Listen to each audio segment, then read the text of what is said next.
hace cosas locas, hace cosas absurdas, que a los que no están enamorados o ya pasaron el enamoramiento, pues dicen, pues está bien.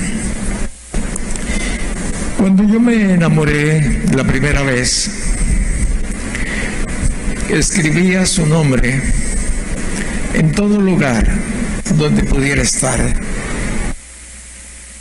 yo y pudiera escribir el nombre de el amado. ¿Recuerdan ustedes la antigua carretera a Colima? La antigua que pasa por la Salada, Tecomán, Colima. Una serie de curvas. Y generalmente yo venía temprano de Colima y procuraba ocupar un pequeño espacio en el trayecto para colocar ahí el nombre de mi amado. Una roca ya que fuera visible para todos, lado de Michoacán también. En todo lugar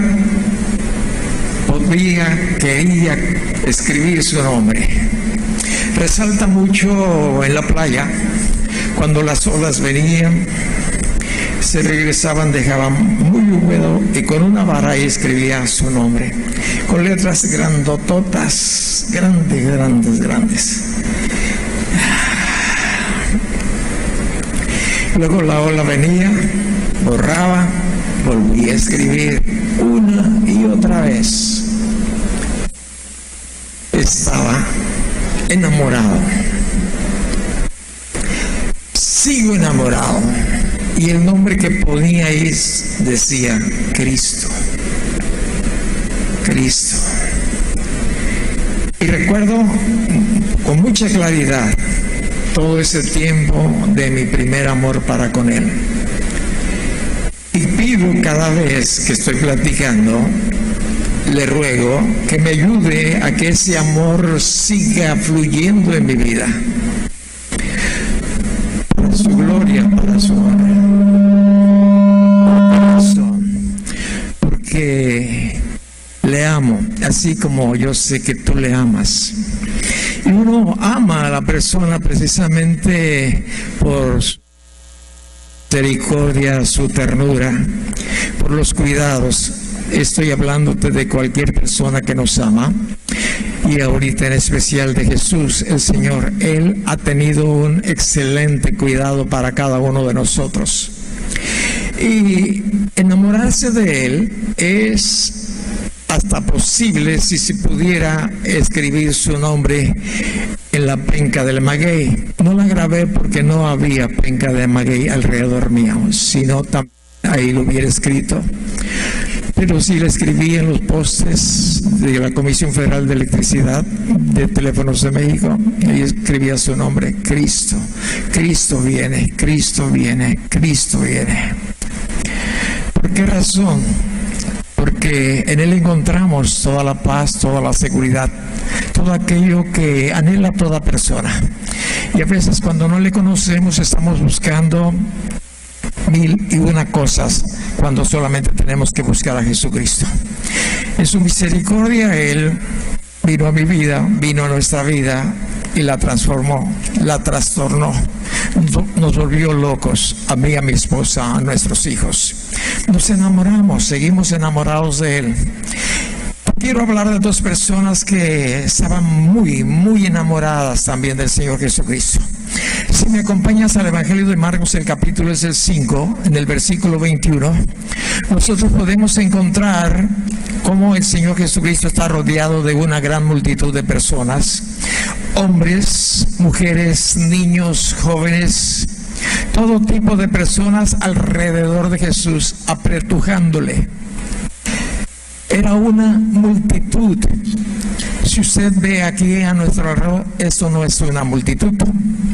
Somos unos pocos, unos cuantos, contables.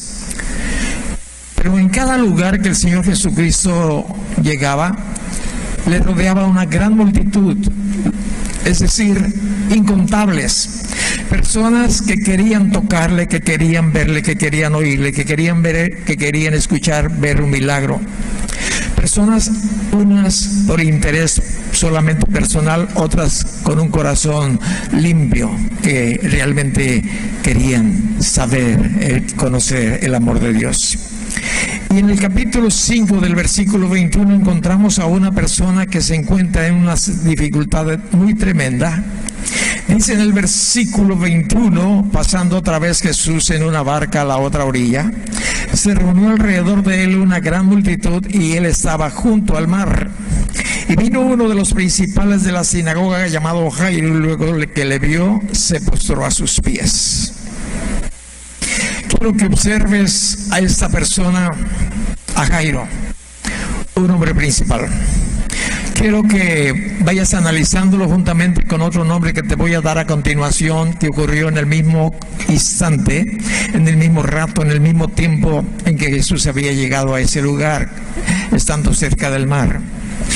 Nos dice que llegó Jairo, y Jairo en realidad hizo lo que pudo para llegar y tocar y ver al Señor Jesucristo. En el versículo 22 nos dice eso, que cuando llegó, luego que le vio, se postró a sus pies. Y eso de postrarse a sus pies nos habla de una rendición total. El griego lo traduce más o menos como caer así como cuando cae un saco, cuando cae una tabla, así cayó a sus pies. No solamente se semiarrodilló, no solamente se tiró, sino se postró, soltó todo lo suyo, todo su cuerpo, todos sus pensamientos a los pies de Jesús, es lo que nos dice la Escritura. Ahora, este hombre principal llamado Jairo tenía un problema serio, grande, muy grande, pero le rogaba mucho, es decir, no solo una vez, sino le insistía dentro de esa multitud que estaba rodeando al Señor Jesucristo, aclamaba, rogaba, suplicaba mucho a Jesús. ¿Por qué suplicaba él tanto? ¿Por qué le rogaba? Porque su hija, nos dice este versículo 23, su hija estaba agonizando. ¿Has visto tú a alguien agonizar? ¿Alguien ha tenido el privilegio o la desgracia, según desde el punto de vista en que usted lo vea, agonizar a alguien en sus brazos? Sí, ¿verdad? No es muy agradable en ninguna manera. Pero a veces hay situaciones en que uno dice, pues creo que le conviene más a él que fallezca porque está sufriendo mucho. Claro que depende de la condición espiritual en que está. Y esta jovencita que nos dice aquí en el versículo 23, mi hija está agonizando, quiere decir que cuando él salió de su casa, su niña estaba quizás ya torciendo los ojos o dando las últimas palpitaciones. Su corazón estaba en un lugar, en una forma lamentable para el padre como para los demás familiares. Era una situación bastante triste, bastante agobiante para ellos, que no podían hacer absolutamente nada. Pero había escuchado de Jesús y vino a él y le rogó en esa posición de humildad y le dijo, ven y pon las manos sobre ella para que sea salva y vivirá. Jairo sabía que su hija tenía dos problemas. Uno de ellos es la salud de su cuerpo natural, pero también estaba enferma de su espíritu. Enferma corporal, enferma de su espíritu, porque no tenía una relación con Dios. Y Jairo sabía exactamente que el ambiente se había movido en su familia, que aún ellos no habían recibido a Jesucristo o a Dios como su guía, como su Señor, como su Salvador, que usted y yo conocemos. Por eso le hace una súplica doble: ven, por favor, Señor, ven, pon las manos sobre de ella para que sea salva, sana y vivirá.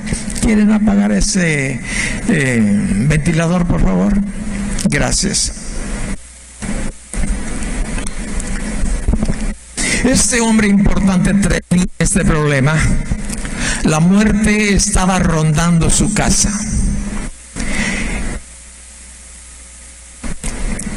Y ella, la muerte, ronda todos los hogares esperando la instrucción de Dios para que lo tome o la tome a X o tal persona.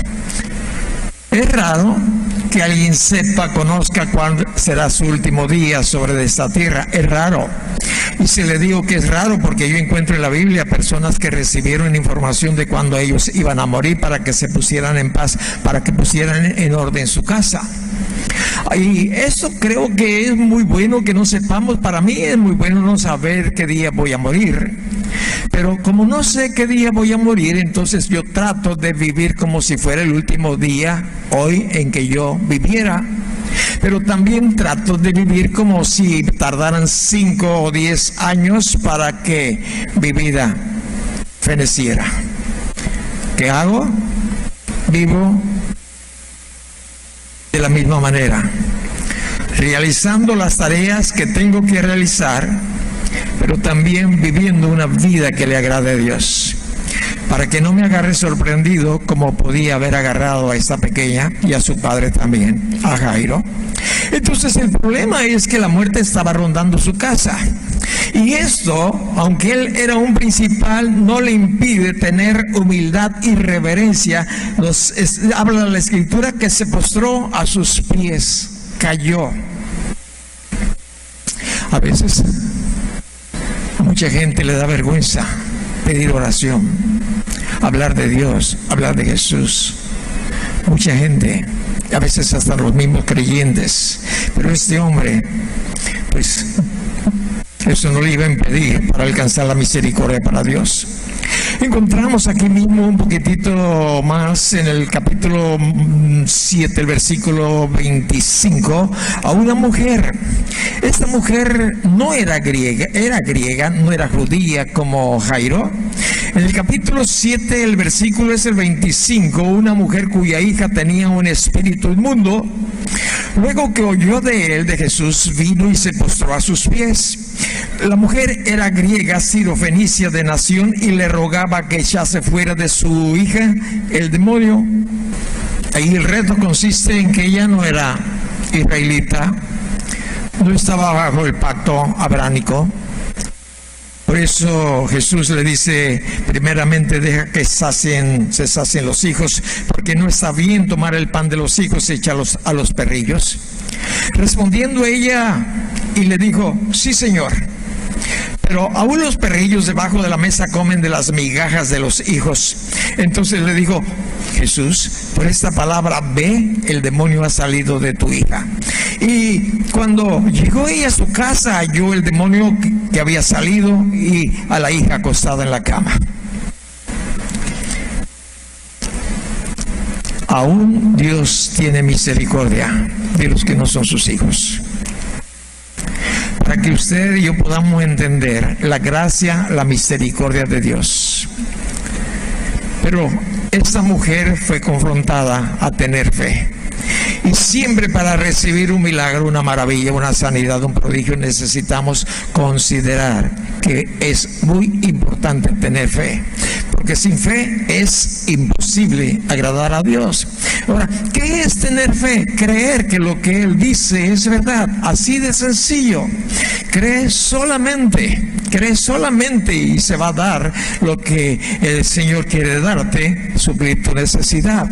Aquí donde estamos, en Marcos capítulo 5, encontramos nosotros ahora la historia, ¿verdad? Cómo ese hombre Jairo, de la misma manera que la mujer sirio-fenicia, vienen y se postran ante el Señor Jesús. Señal de humildad, señal de una actitud de que se reconoce su señorío. Y en el Evangelio de San Juan encontramos a otra persona, una tercera, la cual quiero considerar hoy en esta mañana.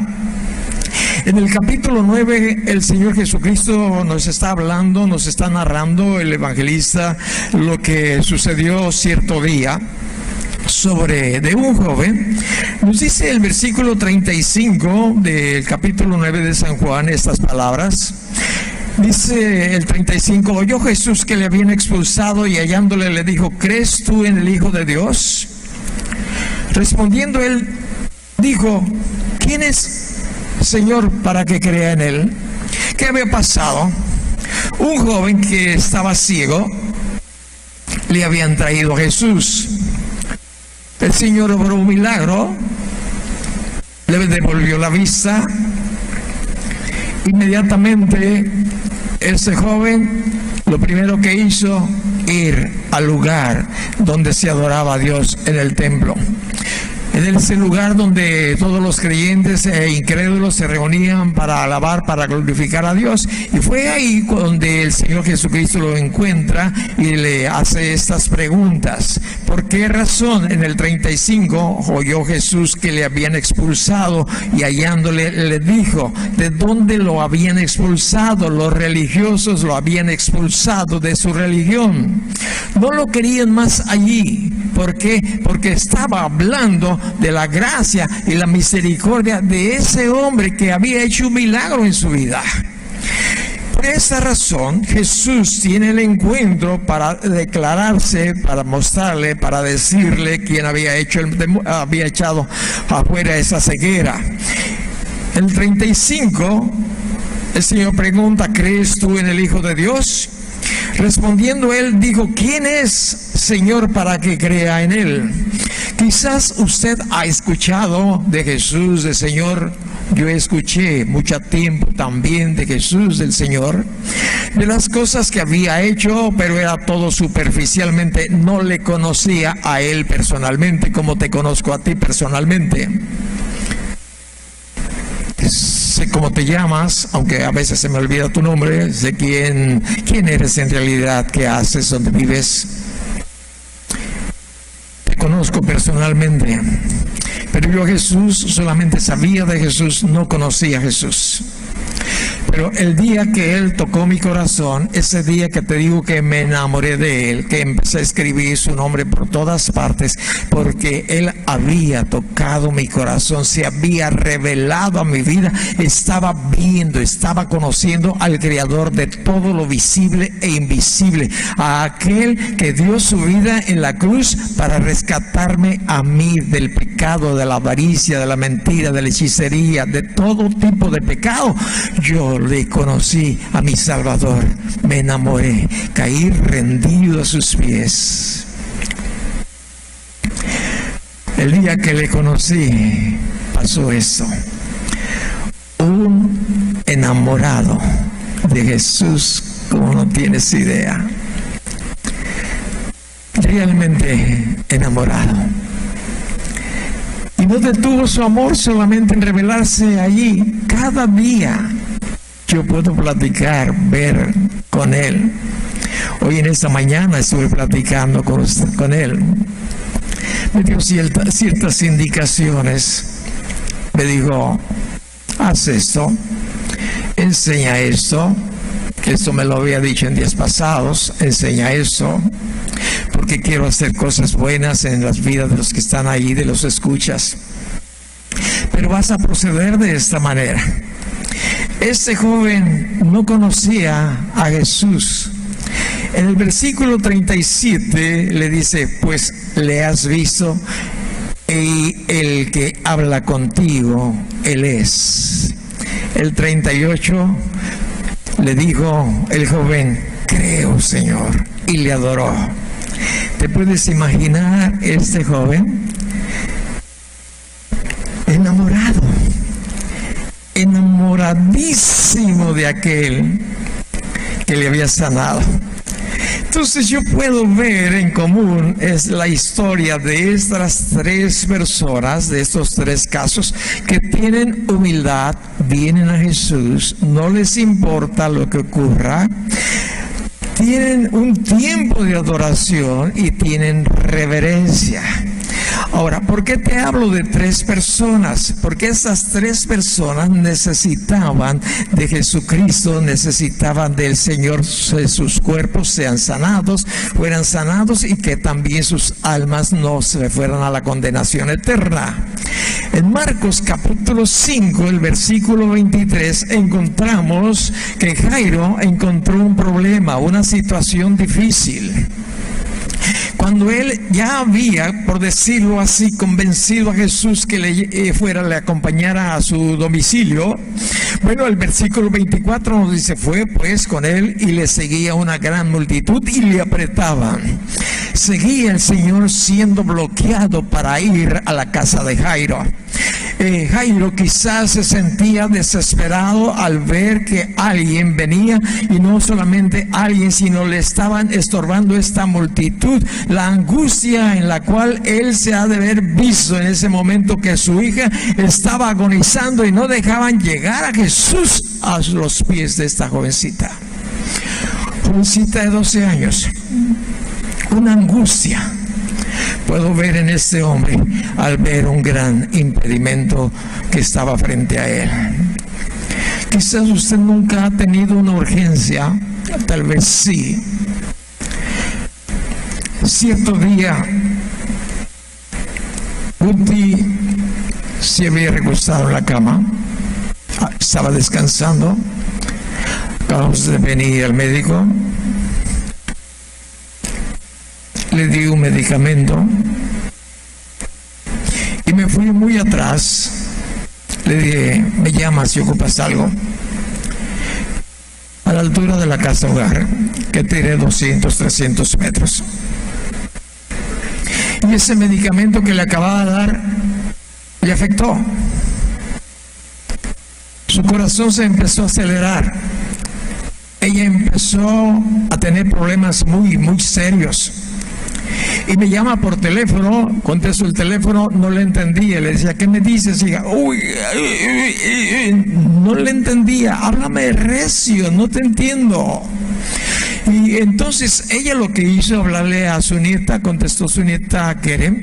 Entonces Keren venía a ver qué problema tenía su abuelita, ¿verdad? Y cuando yo estaba en aquel lugar y veo a Keren que sale para acá, le digo: hija, ¿dónde vas? Con mi abuelita, mi mamá Guti, no sé, me llamó por teléfono. Le digo: no, quédate aquí, yo voy. Me vine en la bicicleta pedaleando y paré y subí, no sé qué tanto yo haya hecho.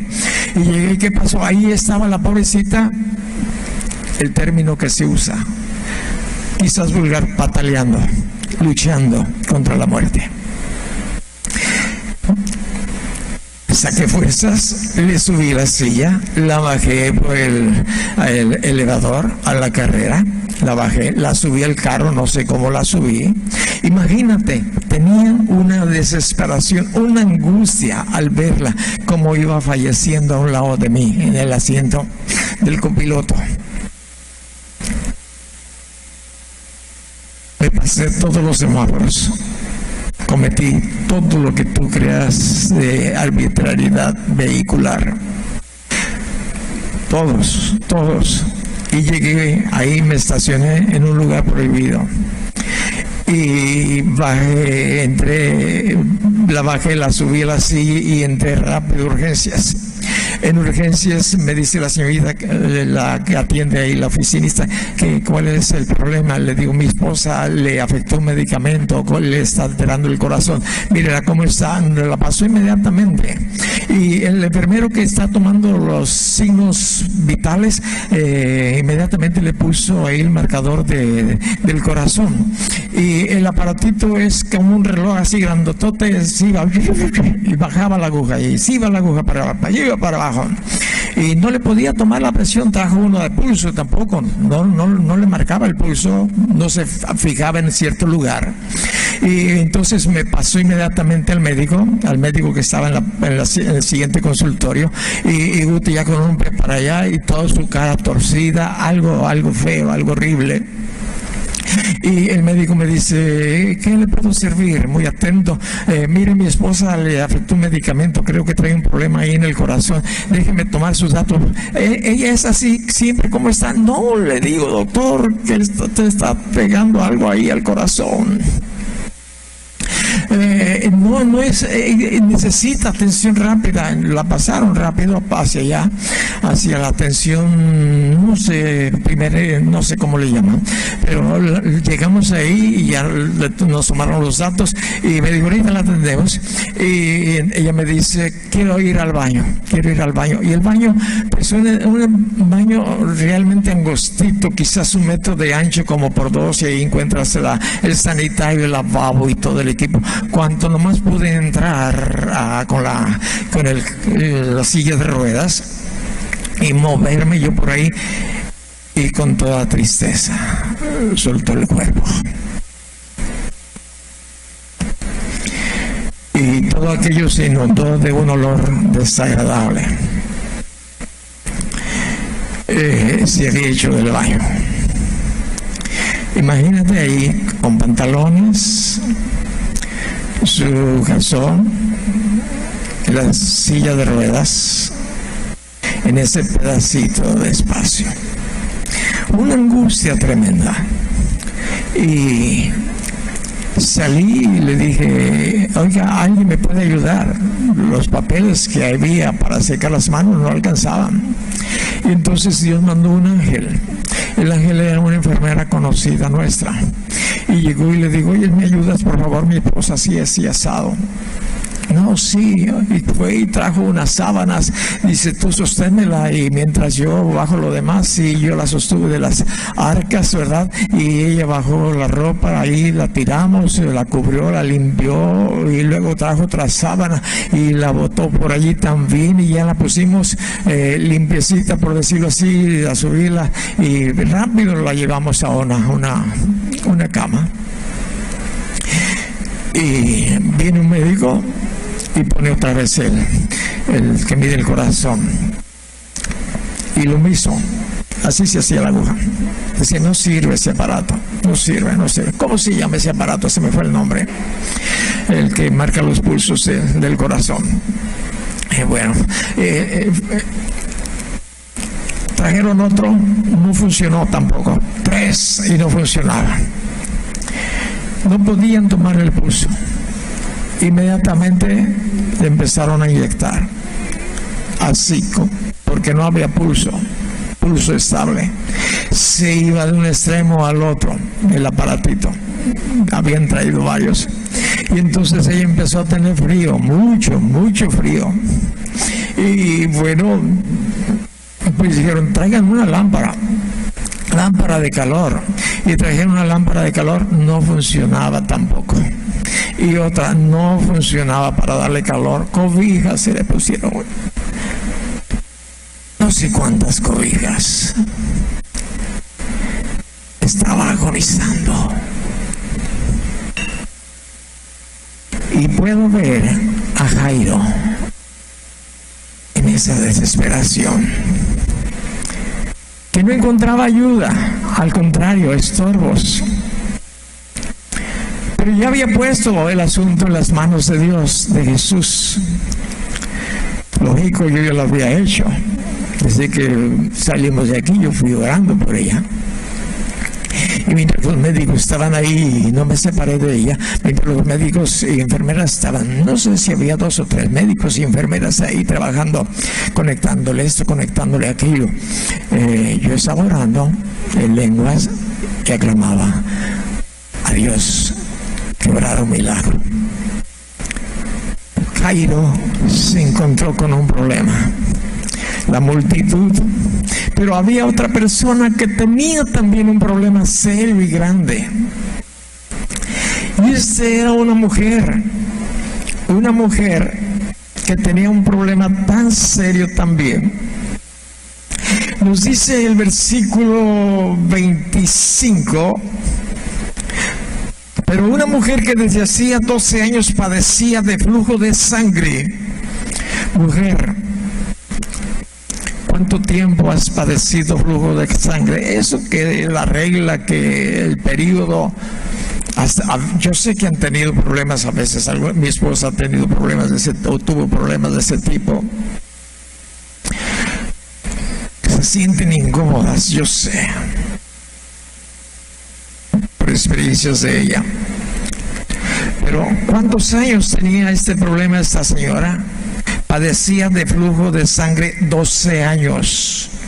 12 años día y noche poniéndose trapos, porque no existía ese material, esa herramienta que ahora tienen, gracias a Dios.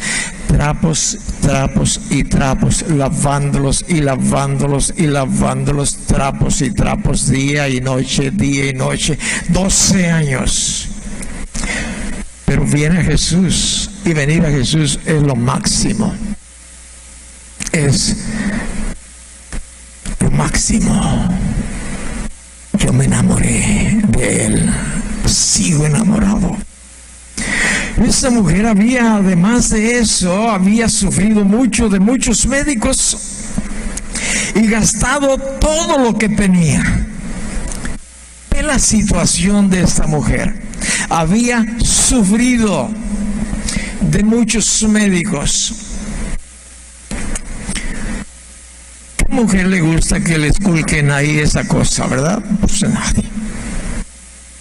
Que le vean, que le observen, de ver si hay una infección o algo. Pues no, a nadie. A los varones pues menos. A mí una vez una doctora, porque tenía un problema por ahí, me dijo: bájese todo. Me subió a la camilla: bájese todo, pero bájese todo ahí en la camilla. Y yo ponía mis manos sobre mis partes, se dice. Quítese las manos y le voy a examinar. Y luego dijo: voy a traer otro médico. Y fue por otro médico. Y ahí estaba mi esposa. Y yo con las manos ahí. Y ya viene el médico y pues me quito las manos rápido, ¿no? Y ya examinaron, y ya diagnosticaron. Y bueno, es vergonzoso. Claro que es vergonzoso. Esta mujer tenía 12 años sufriendo en manos de muchos médicos, y lo peor de lo peor, que fíjate bien, dice el versículo, había sufrido de muchos médicos, gastado todo lo que tenía y nada le había aprovechado, antes le iba peor. ¿Has sido con algún, que te diré, quiropráctico o algo parecido? Y que tú dices: ay, me duele la espalda, voy a ir a que me masajee para el estrés, y casi te sacan las tripas, te quebran un brazo, y la mayoría que yo he escuchado dicen: me fue peor. Es lo que yo he escuchado. Hace ratito alguien de ustedes me estaba platicando: no, fui con fulano. No, ya casi me desgajaba. Después no podía ni tomar el vaso. Yo fui también hace mucho tiempo con alguien así. No, entre dos me jalaban un brazo porque tenía acá una molestia en la espalda. Entre dos. Ella y el doctor. No. Digo: adiós. Había sufrido mucho, había gastado todo. Nada le había servido. Al contrario, le iba peor. Pero cuando oyó hablar de Jesús, vino detrás entre la multitud y tocó su manto. Cuando oyó hablar de Jesús, cuando yo escuché de Jesús, le conocí, siguen ocurriendo milagros tras milagros en mi vida y en la vida de los que me rodean. Jesús es maravilloso. Es la respuesta a nuestras necesidades. Por eso dice Mateo, creo que es Mateo 6:33, buscad primeramente el reino de Dios y su justicia, y lo demás te va a venir por añadidura. Viene todo lo que el Señor sabe que nos va a bendecir, lo coloque en nuestras vidas para mostrar su gloria. Lo permite. Aquí está en la Escritura. Esta mujer realmente había pensado, si yo veo a Jesús, el día que me toque, el día que pase por mi casa, el que venga, cuando venga por mi barrio, ese día, porque Jesús andaba por todo Israel, entonces ese día yo sé, pase lo que pase, yo voy a tocar su manto. Sí, porque si tocare solamente su manto, seré salva. 28 es el versículo, es decir, sana. Pero era una mujer también perdida en su espíritu, en su alma. La traducción era sana, seré sana. Pero cuando ella llegó, lo tocó, nos dice el versículo, enseguida la fuente de su sangre se secó. Imagínate una llave que le cierras, nada. Ahora, ¿se lo imaginó? No, no se lo imaginó. Nos dice este versículo, el 29, enseguida la fuente de su sangre se secó y sintió en el cuerpo que estaba sana de aquel azote. Sintió. Sentir la respuesta de Dios inmediata es un milagro. Cuando la sanidad viene progresiva, es una sanidad milagrosa. Algo que está a punto, que se necesita que recorrer cierto espacio para que ocurra el milagro esperado. Ve y lávate al estanque de Siloé, le dijo el Señor Jesucristo a aquel hombre, mujer. ¿Qué era? Mujer. Luego me dicen, sí, por favor. Ve y lávate al tanque de Siloé. En el transcurso, luego Jesús se la encuentra en el templo.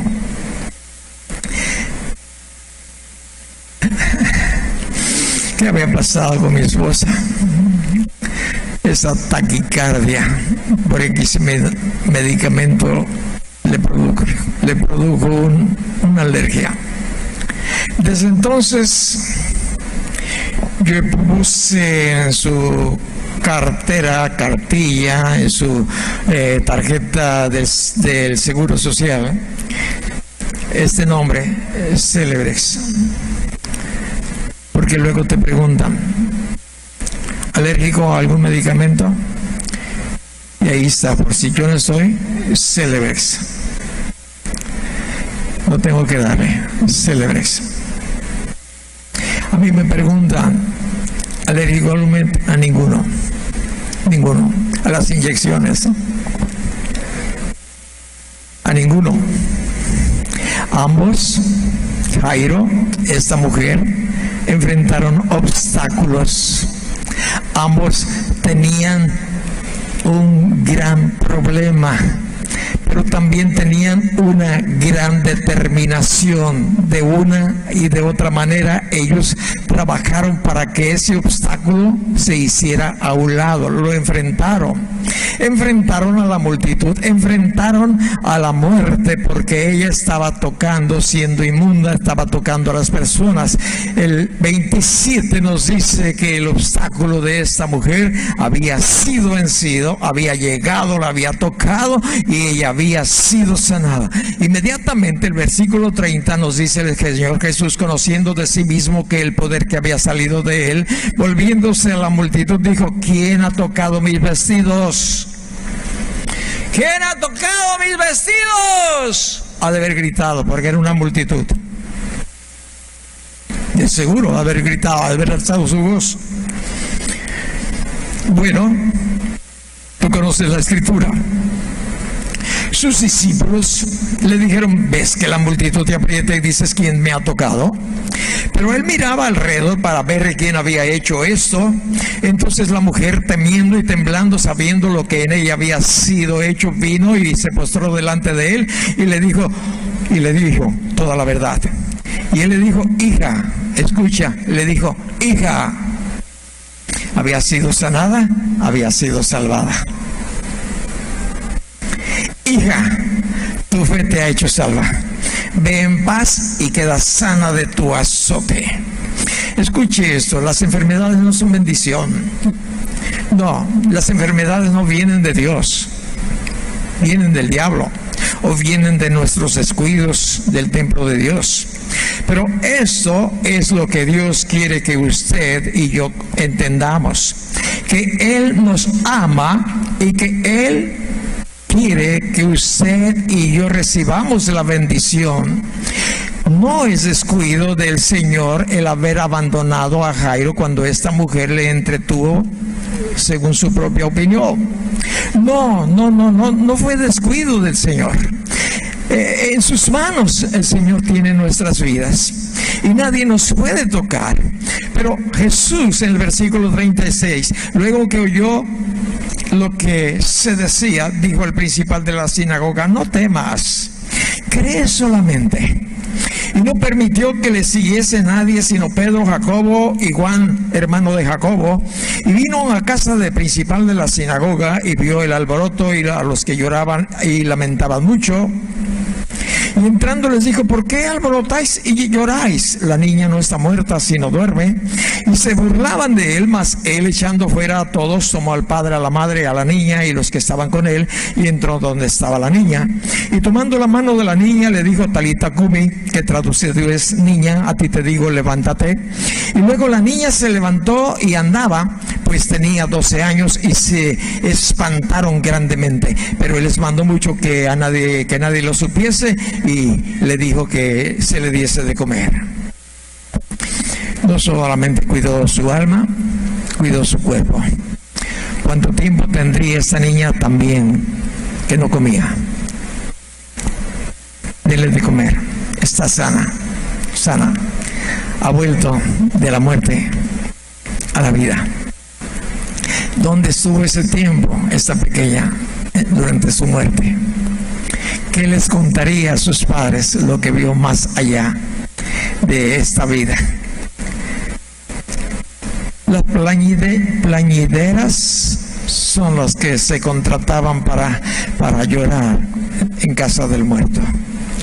De ahí que ellas se burlaban de él cuando les dijo que la niña no estaba muerta, sino que dormía.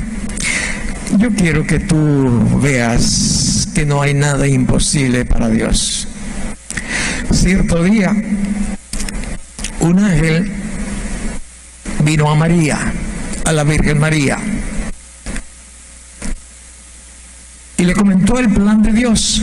Le dijo que es lo que estaba planificado para su vida, que iba a tener un bebé, y que ese bebé no tendría padre porque ella no tenía varón, no estaba casada, no se había juntado aún con José. Y entonces él le explicó cómo. El ángel, María recibió con mucho gozo y alegría. Y cuando le hizo esta pregunta a la Virgen María, el ángel le dijo: María, no hay nada imposible para Dios. Te digo a ti, María, te digo a ti, José, no hay nada imposible para Dios. Voy a terminar con este versículo que está aquí en el libro de Hebreos capítulo 14. Hebreos capítulo 4, versículo 14. Por tanto, habla de ti, habla de mí. Por tanto, teniendo un gran sumo sacerdote que traspasó los cielos, Jesús, el Hijo de Dios, retengamos nuestra profesión, es decir, nuestro llamado. Porque no tenemos un sumo sacerdote que no pueda compadecerse de nuestras debilidades, sino uno que fue tentado en todo según nuestra semejanza, pero sin pecado. Acerquémonos, escucha, acerquémonos pues confiadamente al trono de la gracia para alcanzar misericordia y hallar gracia para el oportuno socorro. Acerquémonos pues, di conmigo, acerquémonos pues confiadamente al trono de la gracia para alcanzar misericordia y hallar gracia para el oportuno socorro.